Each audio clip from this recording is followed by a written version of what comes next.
Good afternoon. I'm Patty Brennan, the Director of the National Library of Medicine, and today I'm excited to have you join me in a conversation with one of our most distinguished investigators, Dr. Eugene Koonin. Today our conversation is going to travel through a wide range of ideas, from the communication of cells across time to the comparison of viruses and other cellular life. Dr. Koonin's thinking about how various life forms evolve over time has been instrumental in driving many discoveries in contemporary biology. Did you start out experimentally or computationally to study viruses, or did they become a serviceable, good model for you to study evolution? I started my career as an experimental virologist, trying to study RNA viruses, maybe without outstanding success, but soon after,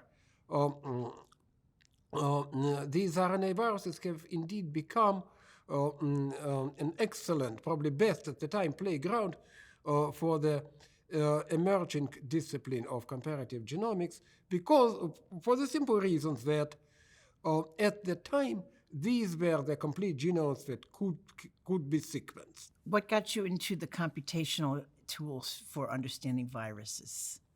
The first complete genomes of any biological entities have started to accumulate. And these biological entities at the time were exclusively small viruses. And these represented both an opportunity and a challenge. An opportunity because these were complete genomes to compare and try to understand. A challenge because without special effort, without developing dedicated computational approaches, very little could be understood from those sequences. In a sense, they were a disappointment because it was a technological achievement. But at the same time, these were just long strings of 4 letters from which no one could really understand much. That required special efforts. I don't think that the community at the time was entirely prepared for that situation. But it was rectified fairly soon. And I'm very pleased to have played some role in that. Well, we've talked before about your interest in genomic evolution and that the manner in which organisms change over time. And I'd like you to talk a little bit about that now, and if you could specifically talk a little bit about the challenge of understanding conservation versus mutation.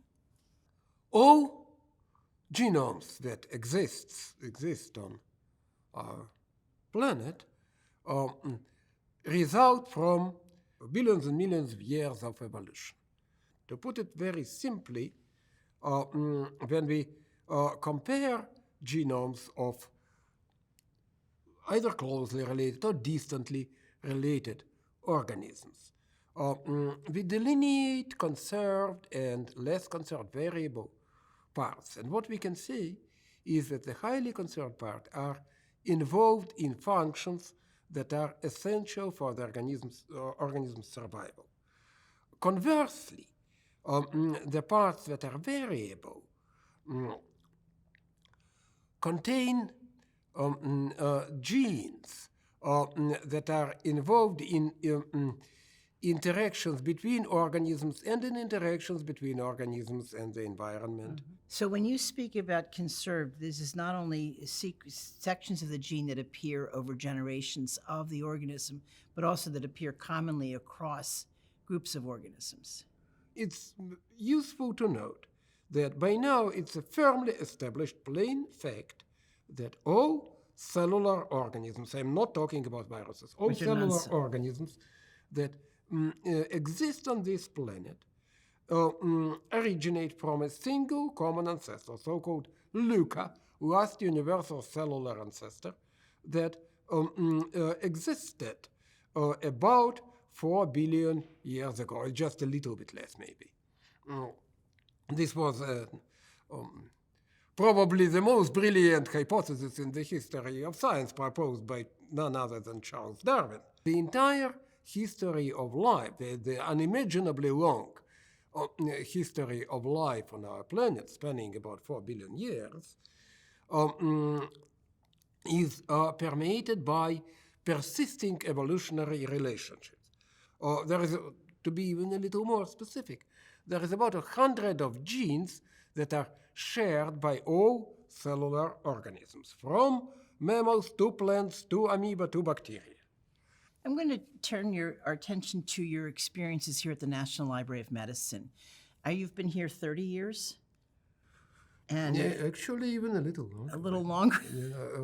Exactly 31 now. 31 years. And you have had an illustrious career, many trainees and many papers. I wonder if you can talk a little bit about how the National Library of Medicine's resources have shaped your work and how you have helped shape our resources.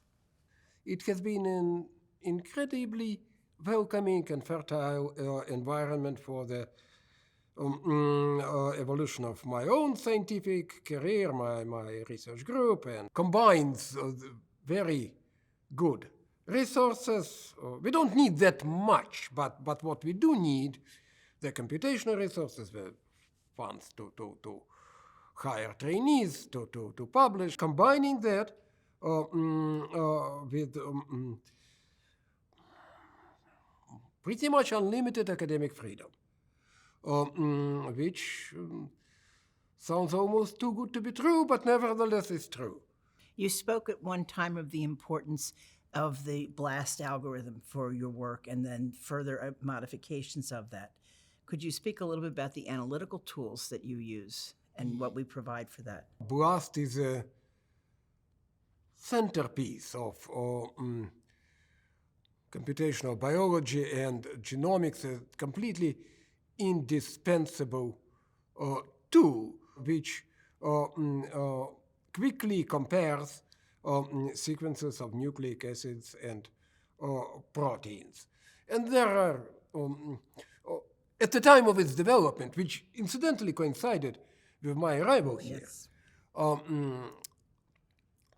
This was by far superior by any other available methods and was actually the only real game in town, the only way to efficiently compare gene and genomic sequences. Very timely development. I don't think that any other tool or method developed here really compares with BLAST in importance. It should be noted, however, that there is substantial competition in the world now that hopefully advances the field as a whole. I'd like you to reflect for a moment on the contribution that you delight in the most in your scientific career. Perhaps I should mention the CRISPR system. What CRISPR is widely known because this is known as the new methodology for genome engineering and editing, which is far more efficient and fast than previously available ones. But in biology itself, this is something also of great interest because CRISPR is an adaptive immunity system in microbes, in bacteria. And before this was discovered, it was no one even suspected that adaptive immunity, fundamentally similar to our own, existed in bacteria.